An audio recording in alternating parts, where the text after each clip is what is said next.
Well, it is a Sunday morning here in Northern California. Hello, everybody. Everybody, there's nobody here, but hello, potentially anybody, now or in the future. Gonna do a little streaming this morning. I really wasn't sure what I was gonna be. Why is the volume on this sound too loud again? Hold on a minute. Is the volume adjusted on this thing? Let me double check. I'm gonna turn it down just a bit more. There, that sounds better to me. Okay. I was hearing, it sounded very loud in my ears. Not necessarily a bad thing, just a thing. Anyway, I wasn't sure what I was going to be doing this morning. I've been going back and forth. I don't know, I'm still sort of in my head bouncing around a bit. But ultimately, I don't know what I'm going to draw yet. I really don't. You know what? I'm going to finish. I think I want to finish the skull. I want to finish the skull because I feel like I'm starting to do the thing that I've done before where I'm starting too many things and not finishing any one thing. And I do like to, as much as possible, finish things. I mean, don't get me wrong. It's nice to have lots of things in flight, as they say. A terrible industry term. If you work anywhere in near IT or any type of project management stuff, you'll hear the term in flight, which is one of the few of those types of terms I don't necessarily despise. It does have a visual to what's going on correlation that I kind of enjoy, but it's good to have a lot of stuff so that I can bounce between them because I like doing that. But at the same time, it is nice to occasionally kind of seal off, at least at a certain stage, an actual image. So the skull, I want to have the skull completed for use somewhere else to be able to start utilizing it in other projects or someplace else, if that makes sense. So while I don't mind the fact that I have lots of things going on, there is also a benefit to having something finished so that it can be used somewhere else. So I'm just tweeting out that I'm streaming here so that those interested may attend. 'Tis a bit early, admittedly. For some people. Not for others. Okay, I have now discorded and tweeted out things. And I'm gonna have a little sip of my coffee because it's about almost 9:30 a.m. here. I do like the fact that there's now music on the channel. It does make it easier for me to stop and have some sips of coffee, which I'm going to do now, and not have it just be dead air. I don't know if the mic is picking up me swallowing with coffee. I don't know if that would be irritating if it does. So I'm going to mute my microphone while I'm drinking my coffee for a minute, but you'll still hear the music. Give me 1 second.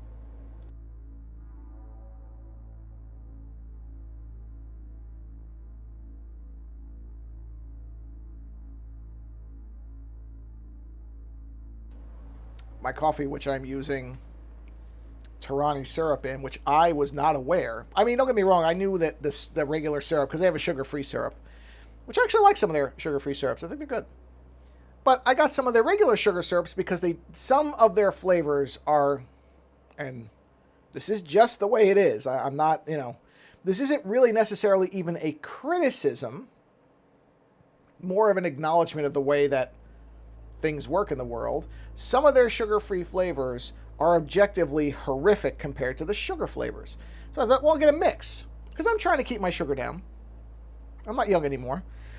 And even when I was, my doctor would tell me, cut the sugar down because it's not good for you. And I did eat a lot of sugar, consume a lot of sugar. Drank soda every day, ate a lot of really sugary stuff. And as I've gotten older and I saw my certain numbers on my cholesterol shooting off the roof and other numbers that didn't look good, I've reduced that, which I think is good because it's helped me lose some weight. And I think it's just better for me all around to, health-wise. But occasionally you do want some sugar. So again, since some of the Tarani syrups aren't exactly spectacular in their sugar-free variants, I got some sugar ones. And I knew there would be some sugar in them. Don't take this the wrong way. I'm not, I wasn't a fool about it. I knew there would be sugar involved. But the amount of sugar in the how many pumps you can have of the syrup is I'm not gonna I cannot get any more of this stuff again. I'm just gonna stick to the sugar free. This is just ridiculous. I mean, for how little you have to use to not blow through what is a normal daily amount of sugar, you might as well not use it. So it's just funny because the point was to cut down on sugar, and it's really to use the syrup responsibly is to basically just not use sugar. So anyway.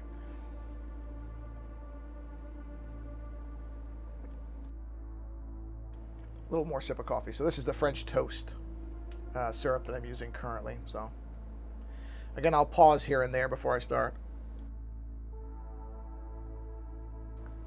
Sorry, not pause, mute. Okay. I've been babbling long enough about syrup. Okay, let's go to our little starting soon thing, which I've got to figure out some way. I'm going to have to put some piece in. I mean, this really isn't long enough to really put music in. I haven't finished my new thing for this area. That's going to take me a little while because I'm actually drawing it, and I'm going to take the drawing and I'm going to time lapse it so that it's the introductory thing. So it's not going to be ready for a while. But I don't like the fact that the music just stops and then goes. I have to look up if there's some way to do a transition with those. I just don't know. I don't know if there is. Anyway, okay, let me turn off my keyboard. Is the keyboard off? Let me make sure. I think it is. Yes, it is. Okay, I did turn it off. For once, I was thinking ahead. Okay, so here we are back at our wonderful skull, which we're going to try to finish today. Well, maybe finish is a bit ambitious, but I'm finishing this section. Without a doubt, this section's getting finished. Now, of course, I should have... Yes, my layer's okay. We're good. All right, let's keep going here. I watched the Werewolf by Night. Oh, that's... Hello? Why am I not seeing anything? Why am I not seeing anything? Hello? Did I... Oh, I did something to it. I turned the alpha lock on. I've never even done that before. Okay, anyway. Check. Yes. So I watched the Werewolf by Night series. So I almost was going to do a draw the man thing session. Because I love Man Thing. I've been a fan of Man Thing, the character, for a long time. I actually was introduced to the Man Thing character. It was introduced before I was even born, I'm pretty sure. But I really came to know Man Thing from Marvel Comics Presents because there were several, but I remember one. I don't remember what it was called, unfortunately. I can't remember the title of it. But there was a backup story, because most of Marvel Comics Presents, at least for a while, was just Wolverine. It was just Wolverine. It was during that period where, you couldn't escape Wolverine. He was just in everything because the character was popular. I mean, remains popular. Obviously, you just have to watch the Deadpool 3 furor about that. And furor, not furor like Hitler, furor like F-U-R-O-R. And the fact that Hugh Jackman is going to apparently reprise Wolverine in some capacity. We don't really know what yet. Which I'll admit, I'm as excited for as anybody else. That is a legitimately exciting piece of Marvel news. And the other one that was really interesting was Werewolf by Night. Because I kept reading, this is definitely kind of being inspired by Hammer films and older horror films, which I love. I like that older black and white stuff. It's primarily in black and white. I'd say 95% of it is black and white. Taking a drink of coffee. Give me a second. So I'm all for that. And, I read good reviews, and the person who did the actual movie is a composer who's done a number of different things. So I like that idea. Somebody who is working usually in one medium, kind of being able to do something that's of interest to him. It sounded a lot like what Joe Johnston, can't remember whether it was a team or not, but like Joe Johnston doing Captain America. Well, Joe Johnston did The Rocketeer and clearly has a love of this kind of older style of character, and it was a really good fit for him to do the first Captain America. That's why I think it worked so well. So anyway, I was interested, and I'd read good reviews. A lot of people said, this is nice, because it's not connected to anything else in the MCU. It doesn't require you to know. I mean, there's a very, very brief bit in the opening that shows the Avengers, but basically it's to make the point that, hey, not everything in Marvel is superhero stuff. I actually think it makes a very good point while utilizing what is a familiar element for most people, which is the superheroes. But it's specifically saying there's way more to this universe than just people in capes, throwing hammers, throwing shields, you know, shooting arrows, all that stuff, that there's a whole other side. And in fairness, DC has this too.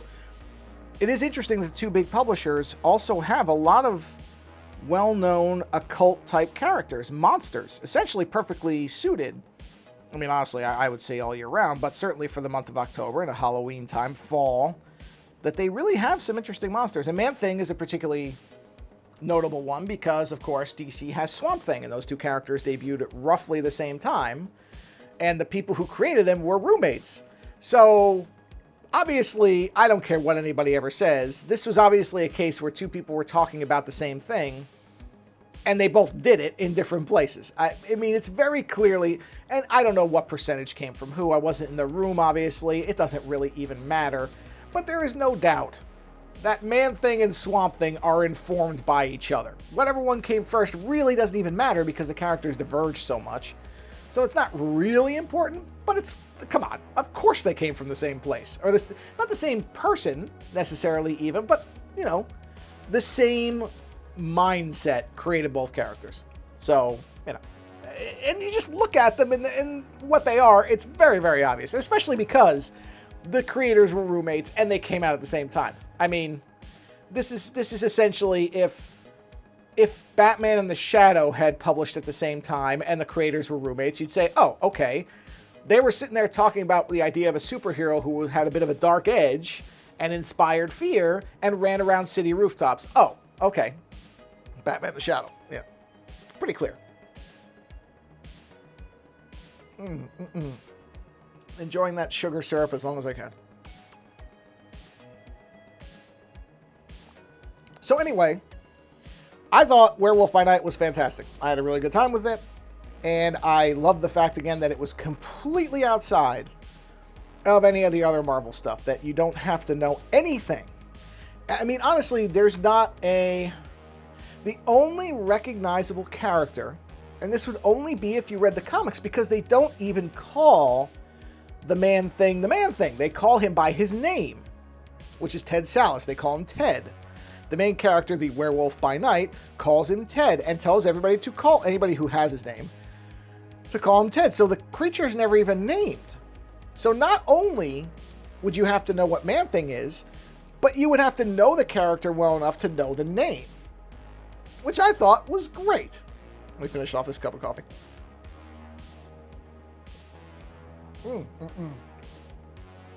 So my first thought was, I'll do a Man-Thing drawing. But I got, I have to, I don't know, I have an idea for doing almost, and I'm sure somebody's done something like this before. I have no illusions I'd be the first one. But I have to look. I don't really know much about tarot cards because I don't use them or anything like that. I just know what they are. So I know that there's all different types of structures to them, but I wouldn't mind doing like a Man-Thing tarot card. Just like a tarot card structured image. So I have to see what there is as far as nature or... I mean, if there's a card for fear, that would make sense because Man-Thing's whole thing is whatever knows fear, burns at the touch of the Man-Thing. So I could do one on fear, although I don't know that there is a tarot card for fear. I'd rather do one on nature so that I could really... Because I don't draw a lot of nature stuff. Not a lot of it. So it'd be fun to do some things that kind of let me draw... mushrooms and moss and grass and plant life and that type of thing. So that would be kind of a fun little exercise. But I gotta figure it out. I gotta get the overall structure. And okay, that's done. That section is done. We're done with it. I'm done with it. Well, you've been along for the journey. We've all finished it. Okay, that's the biggest one. The next most complicated one is probably going to be this one because this one does not have anywhere for me to go off the page per se. This one is... Yeah, and everything else is small. I already did the bottom jaw. I did that one over there. So this is probably the next trickiest one. So let's dive into this one. Let's just get this one going. This one should look interesting too because it's going to be increasingly... I've never tried working from the inside out, but I don't think that's a good idea. I think I'll stick with the way I usually work, which is outside in. which in some way, maybe that's a dumb way to work. Maybe with something like this, the outside. No, because I want the inner circles to be kind of informed by the outer structures. So I'm going to stick with this. The only problem with that is the spacing might get a little dicey on the inside, but I'll figure that out. If I get to that point, I'll know it when I get closer to it. And there's tricks to get around that, so I'm not going to worry about that too much at this point. I'm just going to kind of go with it and see how things progress. I'm going to, I'm still using the kind of jaggy lines, which again will give me a little bit of flexibility if I start running into a spacing problem in the center, but I'm not anticipating that I will. I don't think I will. I think I'll be okay. We're going to find out one way or another eventually. So yeah, Werewolf by Night was good. I enjoyed it. I thought it was it's not too long. It's about an hour. I think it's 54 minutes or 56 minutes, something like that. So it doesn't take too long. Definitely has that kind of Halloween-y feel. Bear with me, I'm switching to my second coffee cup. So moving first coffee cup to standby status over here, and bringing secondary coffee cup to the primary roll, and having some now.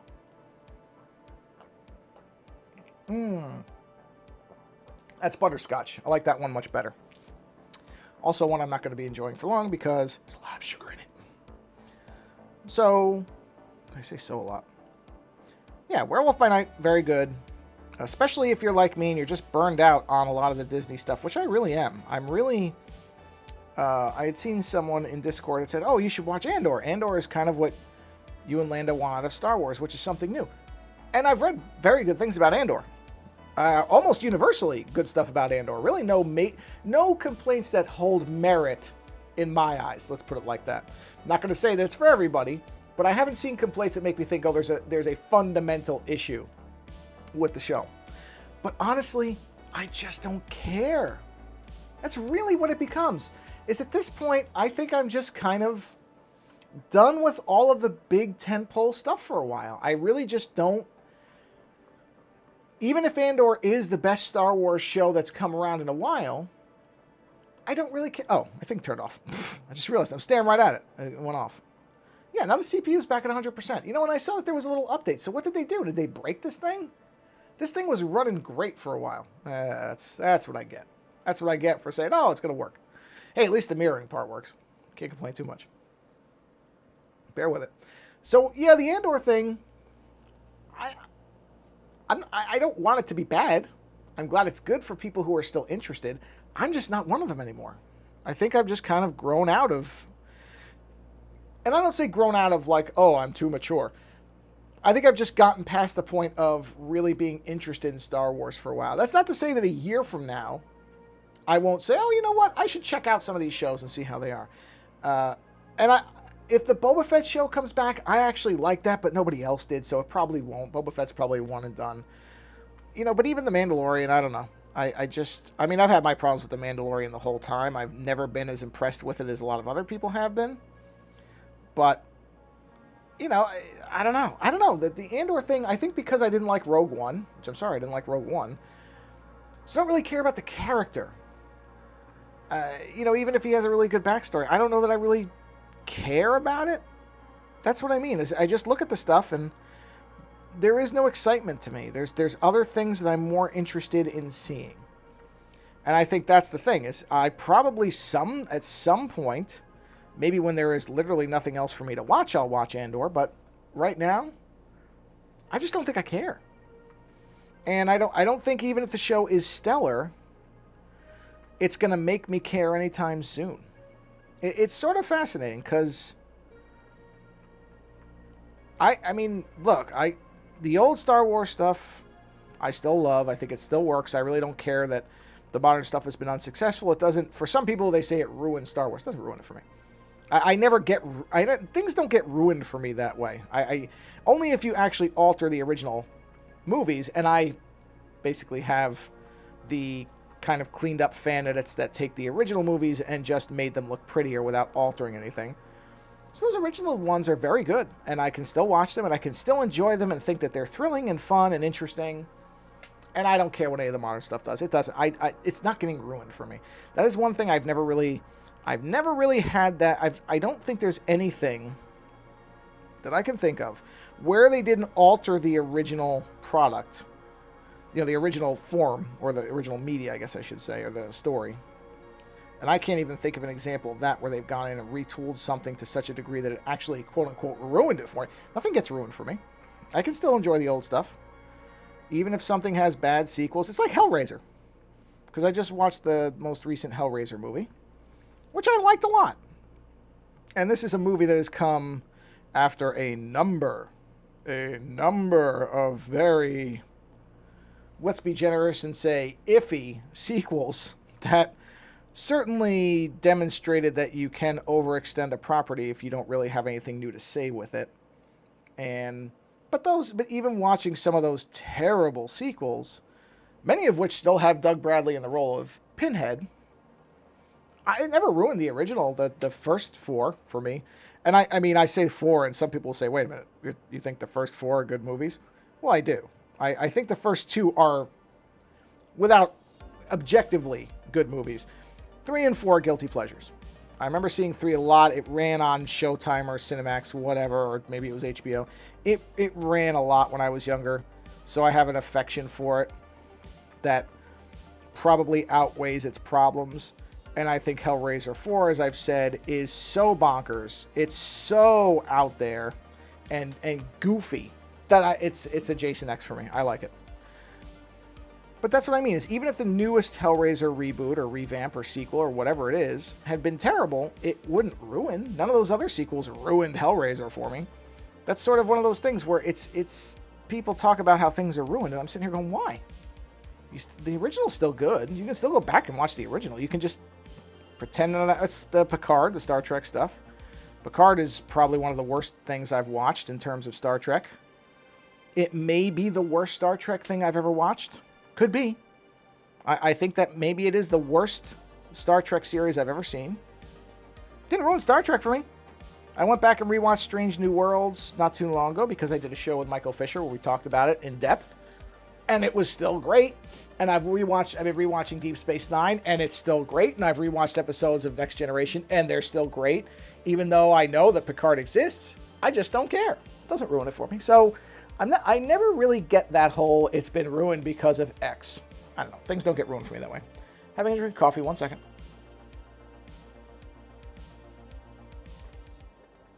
Oh, I keep forgetting to mute my mic when I do that, so you don't have to hear me swallowing.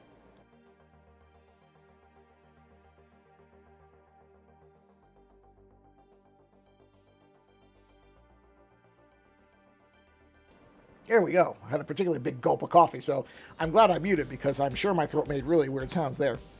And you don't want to be hearing those. So, I did so again. Yeah, that's what I mean. I don't get the whole ruining thing.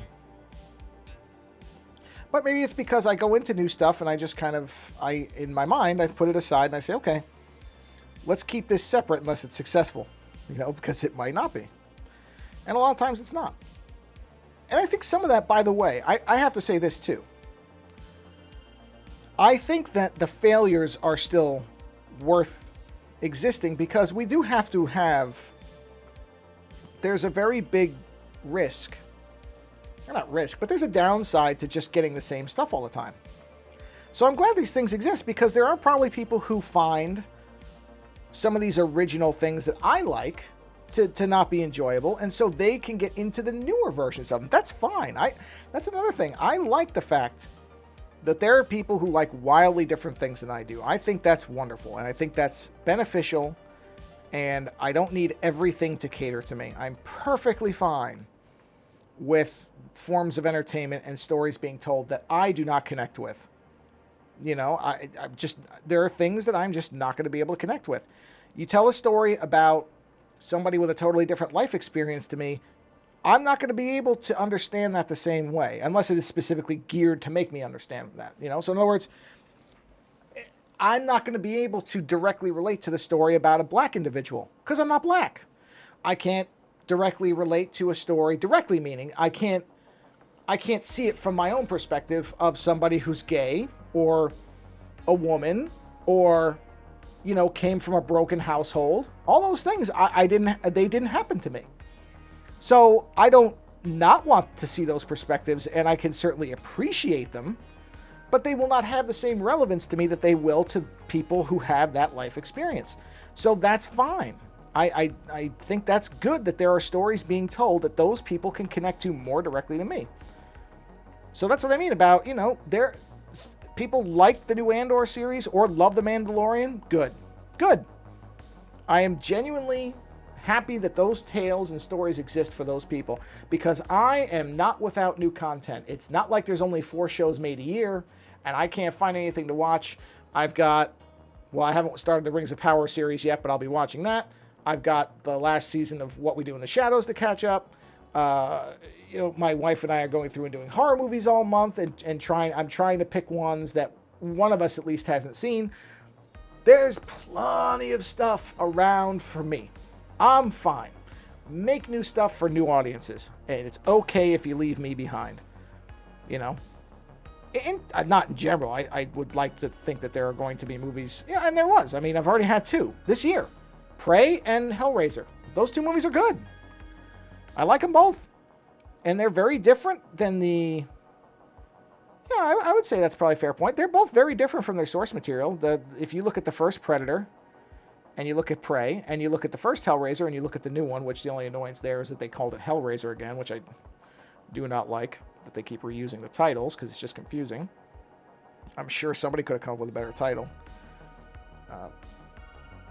But in any event, those, they feel like they are connected to the originals, but they don't feel like they're just rehashing the first movie. And so I've got plenty of stuff. That's another thing. I don't need every version of everything I remember to be the same. There are exceptions to that. I hope that if they still do it. I mean, they said they were, so I'm assuming it'll happen. But sometimes they announce revivals or reboots or sequels and they don't happen. I would like the new Max Headroom to have the same kind of very specific feeling that the original show did. So that's when I don't want to see them. I don't want to see them. Let's put it this way: I don't want it to be a sitcom. I think it definitely will be able to say new things about new forms of media, and that's okay. I don't need it to be entirely based on television. I'm actually kind of curious how they're going to do it. I have to admit, that's one where I sit there and go, that's interesting, because the original concept for Max Headroom was so rooted in television, and specifically audiences' interactions with television and what television did to society and the viewers and everything else, that to see them try to adapt that model to something else. In fact, Max is probably himself, or itself, whatever you want to call it, the most flexible part of that particular series, because Max was a digital creation. It was a fake. He wasn't actually digital in the show, as many people probably already know. He was a prosthetic that Matt Frewer wore. But they did it really well, to the point where many people believed that it was a computer-generated model. That part is actually the one that has aged the best, because you can simply keep that particular part of the concept running. Max can still be computer-generated, but the world itself, at that time, television probably seemed like it was going to be the dominant form of media for quite a while. And it was for quite a while, but that's no longer the case. So how do you adapt Max Headroom, a concept born and really rooted in television, to a multimedia world where television has become less and less relevant? I don't know, but I'm kind of curious what they're going to do. I'm going to mute myself now because I'm drinking more coffee.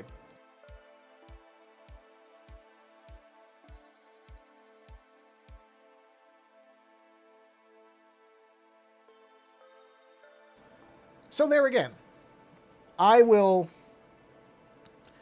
be curious what they do. I mean, there are certain things I hope they don't do. I hope they don't. I don't know. Maybe actually I shouldn't say that.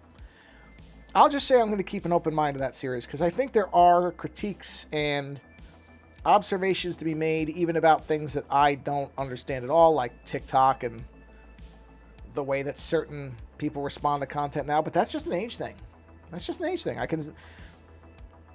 can certainly remember that when I was younger, there were things that I really liked that my parents had no understanding of and would look at it and go, I don't know why you think that that's a good thing. And it's because there's an age difference. And that age difference is only accelerated as everything gets faster. Technology has allowed things to evolve and change so quickly that the gulf between generations gets wider more quickly. So, do I understand the whole TikTok thing? No, I really don't. But it's not made for me. That's what I mean about it. It's okay. It's not made for me. It's made for people that are way younger than me, and they like it. So, and that's why you're not going to ever see me doing a TikTok channel, I don't think, unless there's some streaming component like this. This is as close as I get to something modern, Twitch, because I kind of get the appeal of this. This is not, Twitch itself is not really a new idea. The technology and the platform itself is new, but this is not a new concept. There has always been the appeal to live performative stuff. That's why people go to see opera or actual in-person plays, or they listen to live radio, or they attend live concerts. There is something about the actual live experience where you know that what you're seeing is nearly real time. That I get. So Twitch makes a lot of sense to me in that form. It's a method of live broadcasting. Again, not really new. The platform, the technology, yes, new. But the actual, this thing, what I'm doing right here, not new. This stuff has been around forever. Whereas something like TikTok, I'm sitting here going, I don't get that. So that's not something I'm likely to get involved in. Which is probably better, because I've seen this with YouTube. I've seen it in a couple other places where people get into it because they know that there's a lot of visibility to it, but they're not really made for it. This is okay for me. I can sit here, clearly, and endlessly babble on for 30 to 60 minutes with no real issue. Not hard for me. I can do it. So Twitch is a pretty easy fit for me, because I can just sit here and not shut up. But I understand why it's, but I see other people doing stuff, and I'm sitting here going, okay, you don't actually care about this? There's one person on YouTube who I was exposed to this person through another show they were on for a long time. They're no longer on, and I always noticed a tendency for this person who looks to be around my age. So I would say 35 to 45. I'll give that range just to be generous. Maybe this person is a lot younger than they appear to be. And I'm being very careful. I don't want to necessarily openly slam anybody else. That's not really what I'm about. It's not enjoyable for me. But this person would appear on a certain show. And when they would appear on that show, this person at the time already had another channel, a video-based channel. I won't even say that. Well, I could say YouTube, whatever. There's so much on YouTube. It's not going to matter. That's not going to be enough to locate this person on me saying that they have a YouTube channel.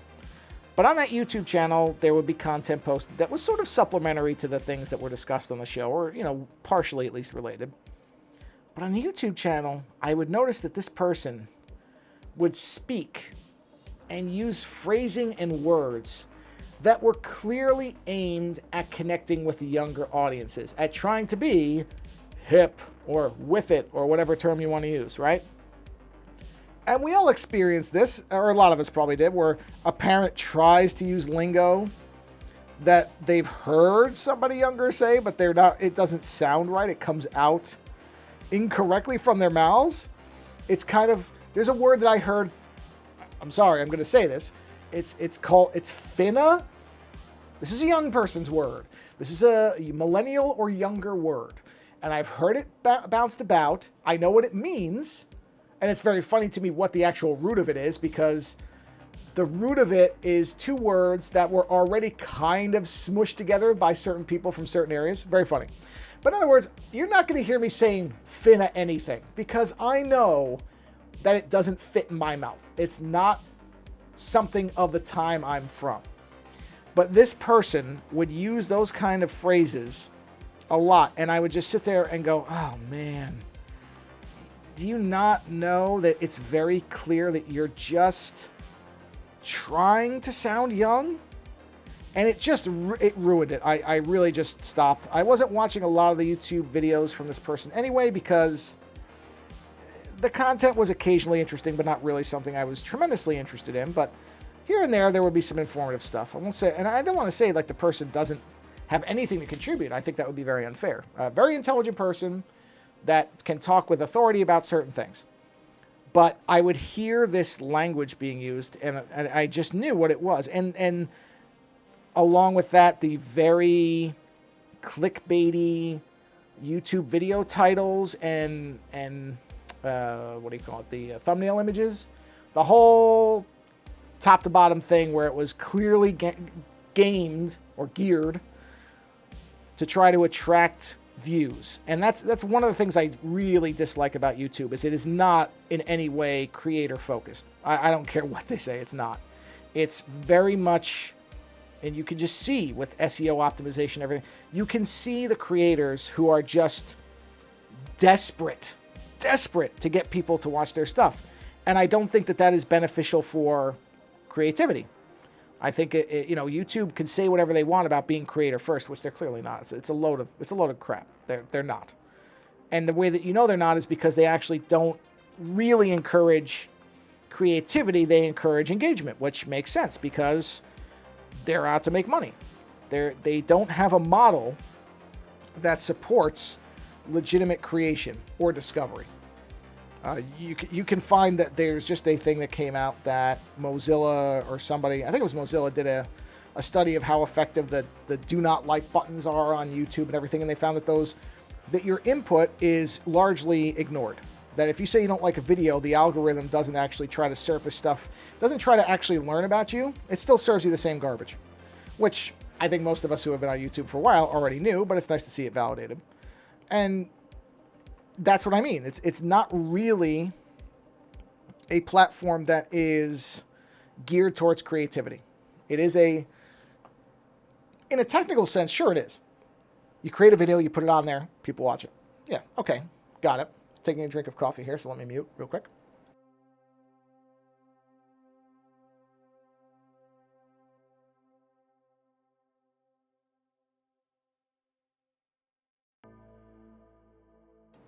Sorry, that was a particularly big gulp of coffee again. I keep underestimating how much coffee I'm going to get into my mouth when I tip the cup, which is more of an indictment of my intelligence than anything. But that's what I mean. So, YouTube is, it's not something, that's, all these channels really to me aren't much of, I don't rely on any of them. That's one of the things I often say is, be very careful on these platforms that you rely on, especially the free ones, or the ones that are sort of free. I don't know how free they are when they drive you to have to always be making new content and that type of thing. I say as somebody who streams a lot, but that's whenever it fits. Honestly, I do all these streams when I have a short window of downtime. That's why you're gonna find that very few of my streams are ever gonna crack an hour, because generally this is when I have a free hour in between doing something else, and that's fine. I don't feel any impulse. Obviously, I would like people to come watch them, or the YouTube. I really don't care if it's live or not, so they can see creative stuff, because I like the idea of people feeling like, oh, okay, you're just watching some dope doodle, and that means that I can just make dopey doodles too. I think that's great. I think that's a positive thing. I think more of us need a creative outlet, and I like the idea that, you show that not all drawings have to be perfect, because we all have that too.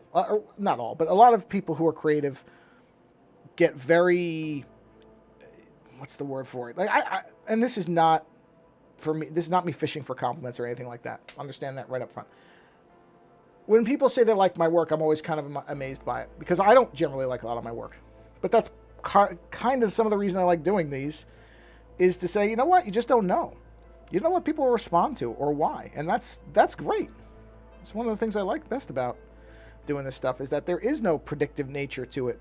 There is no SEO optimization in the artwork that I produce. It's just what I do. I'm not making something. I'm not drawing Pokemon stuff, or I don't know, whatever the newest craze is. I don't even know what it would be.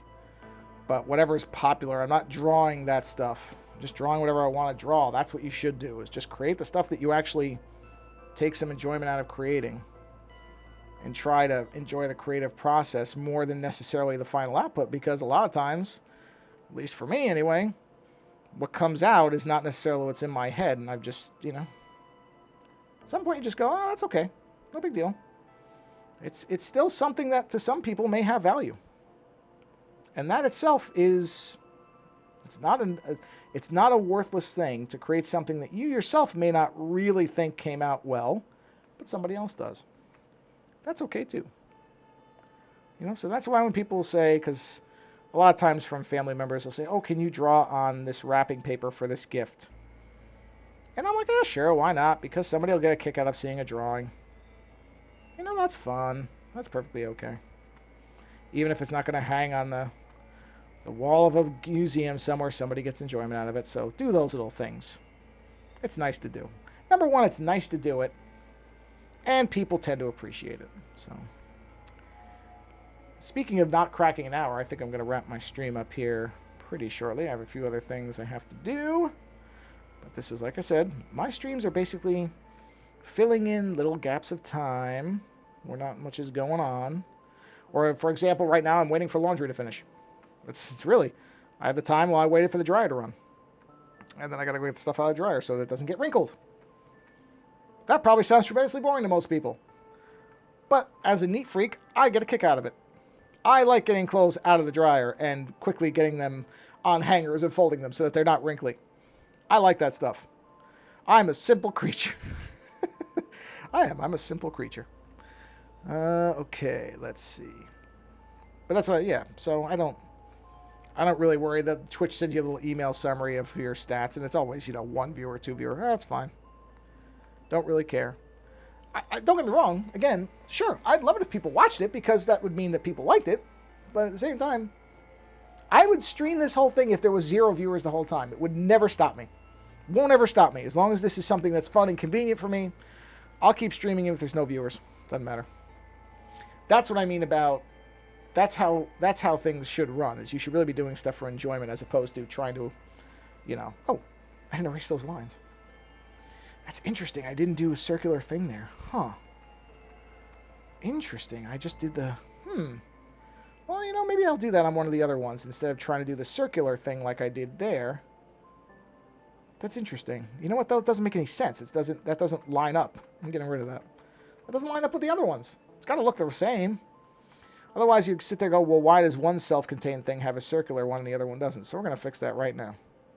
This will be the last thing I do on the stream. I'll complete this little tiny bloob. I don't know what to call this thing. We'll just get this little thing knocked out. There we go. Okay, perfect. I've completed something. There we go. Okay, everybody. Well, it's Sunday, which means I'm having pizza today with my pizza oven, so I'm going to have a wonderful meal later. I hope that wherever you are and whenever you are, you have a wonderful rest of your whatever it is. If you have Disney Plus, I would recommend watching Werewolf by Night, especially if you're a little bit tired of the modern Marvel stuff, the kind of saturated content of superheroes and the rest. You want something that's more classic horror-y, feels like it's a nice fit for this time of year. I think it's actually a very good little one-off. I hope they do it every year. I would love if Marvel would do something like this every year. Some monster-based short, completely separated from all the rest of the Marvel material. Just something that's fun and interesting and fits the time of year. That would be great.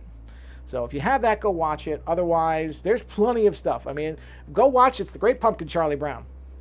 Something. Watch something that's fall and spooky and related to that.